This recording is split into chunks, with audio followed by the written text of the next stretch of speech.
नमस्ते बच्चों। Class 9th Kritika सहायक वाचन पार्ट 1। इस जल प्रलय में हमने पढ़ना शुरू किया था जबकि लेखक के घर के आसपास चारों ओर पानी ही पानी हो गया था।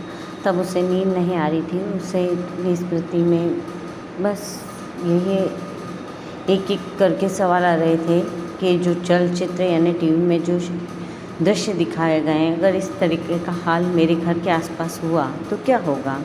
अब हम आगे से पाठ पढ़ेंगे। आप अपनी पुस्तकों में देखिए।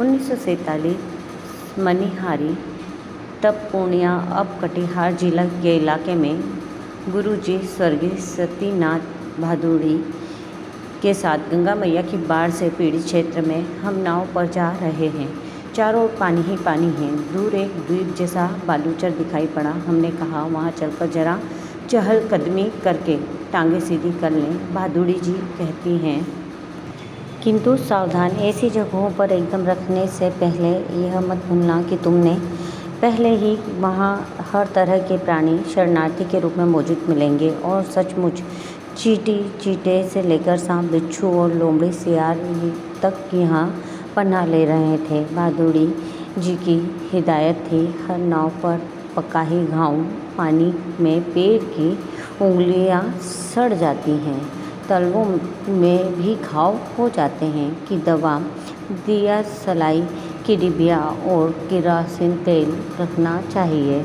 और सचमुच हम जहाँ जाते हैं खाने पीने की चीज़ से पहले पका ही गाँव की दवा और दिया सलाई की मांग होती।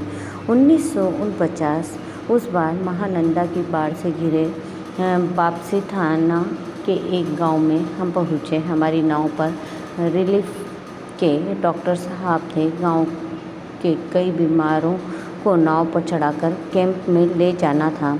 एक बीमार नौजवान के साथ उसका कुत्ता भी कुई कुई करता हुआ नाव पर चढ़ गया।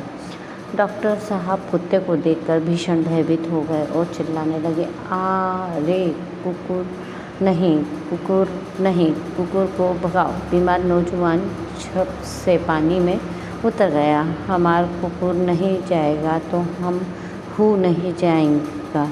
फिर कुत्ता भी छपाक पानी में गिरा।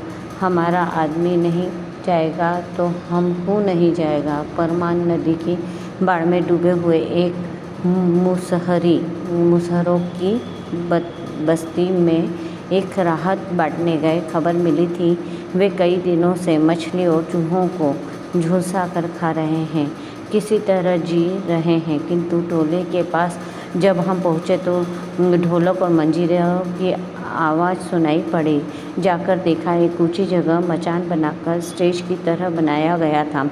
बलवाही नाच हो रहा था। लाल साड़ी पहनकर काला कलूटा नट्टू व दुल्हन का हाव भाव दिखला रहा था, यानी वह धानी है, घरनी यानी थानी, घर छोड़कर मायके भागी जा रही है और उसका घर वाला पुरुष उसका मनाकर राह में लौटाने गया है। इस पद के साथ ही ढोलक पर दो ताल बजने लगा, धागिड़ गिड़ धागिड़ गिड़, चेके के चक धूम, चके के चक धूम, चक धूम चक धूम।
खड़े लड़कों ने एक ही साथ किलकारियाँ, सीटियाँ, फब्तियों की वर्षा कर दी और इस गोलभर में किसी भी आवाज़ की प्रतिध्वनि मंडरा कर गूंजती है।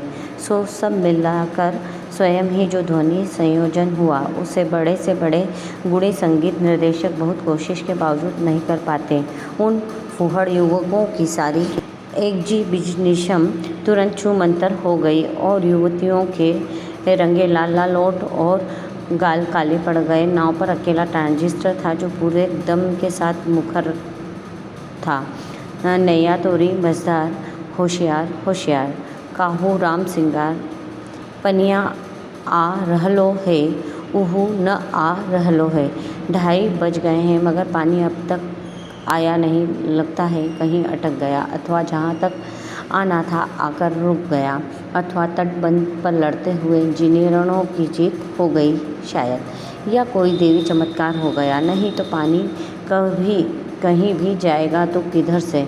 रास्ता तो इधर से ही है। चारों ब्लॉकों के प्रायः सभी फ्लैटों की रोशनियाँ जल रही है, बुझ रही हैं, सभी जगे हुए हैं, किंतु कुत्ते रह रहकर सामूहिक रुदन करते हैं और उन्हें राम सिंगार की मंडली डांट कर चुप करा देती है। चौप चौप। मुझे अचानक अपने उन मित्रों और स्वजनों की याद आई जो कल से ही Pataliputra colony, Shri Krishnapuri, boring road के अथाह जल में घिरे हैं। जितेंद्र जी, विनीता जी, बाबू जी, इंदिरा जी पता नहीं कैसे हैं, किस हाल में हैं। वे शाम को एक बार पड़ोस में जाकर टेलीफोन करने के लिए चोंगा उठाया। बहुत देर तक कई नंबर डायल करता रहा। उधर सन्नाटा था, एकदम कोई शब्द नहीं, टुक फुक कुछ भी नहीं। बिस्तर पर करवट लेते हुए फिर एक बार मन में हुआ कुछ लिखना चाहिए, लेकिन क्या लिखना चाहिए? कुछ भी लिखना संभव नहीं है और क्या जरूरी है कि कुछ लिखा ही जाए? नहीं, फिर स्मृतियों को जगाऊं तो अच्छा। पिछले साल अगस्त में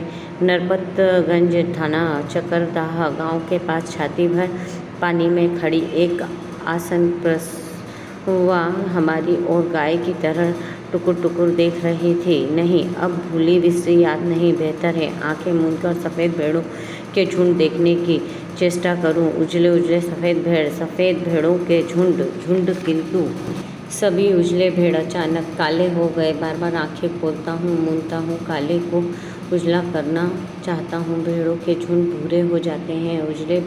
उजले भेड़ काले भूरे, किंतु उजले उजले गेहुए रंग के भेड़। ओई धाको ऐसे गेछे जल झकझोर कर मुझे जगाया गया। घड़ी देखी, ठीक 5:30 बज रहे थे।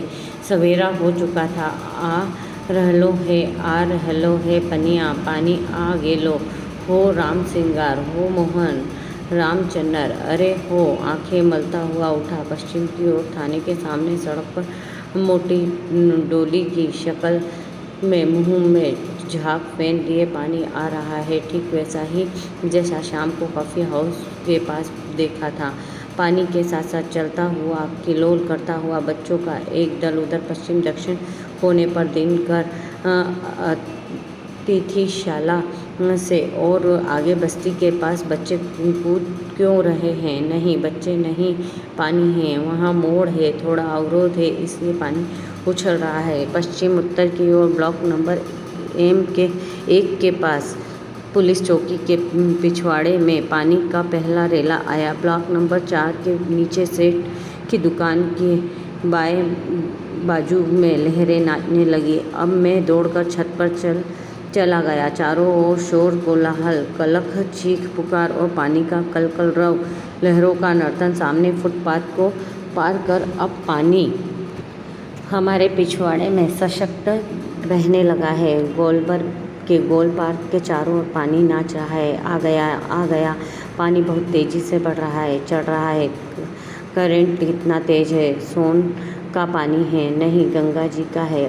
आ गेलो। सामने की दीवार की ईंटें जल्दी जल्दी डूबती जा रही हैं। बिजली के खंभे का काला हिस्सा डूब गया। ताड़ के पेड़ का तना क्रमशः डूब रहा है। अभी यदि मेरे पास मूवी कैमरा होता, अगर एक टेप रिकॉर्डर होता, बाढ़ तो बचपन से ही देखता आया हूँ, किंतु पानी का इस तरह आना कभी नहीं देखा। अच्छा हुआ जो रात में नहीं आया, नहीं तो भय के मारे में न जाने मेरा क्या हाल होता। देखते ही देखते गोल पार्क डूब गया, हरियाली लोप हो गई। अब हमारे चारों ओर पानी नाच रहा था। भूरे रंग के भेड़ों के झुंड भेड़ दौड़ रहे हैं, भूरे भेड़। वह चाय वाले की झोपड़ी चली गई। काश मेरे पास एक मूवी कैमरा होता, एक टेप रिकॉर्डर होता तो क्या होता। अच्छा है कुछ भी नहीं। कलम थी, वह भी चोरी चली गई। अच्छा है कुछ भी नहीं मेरे पास।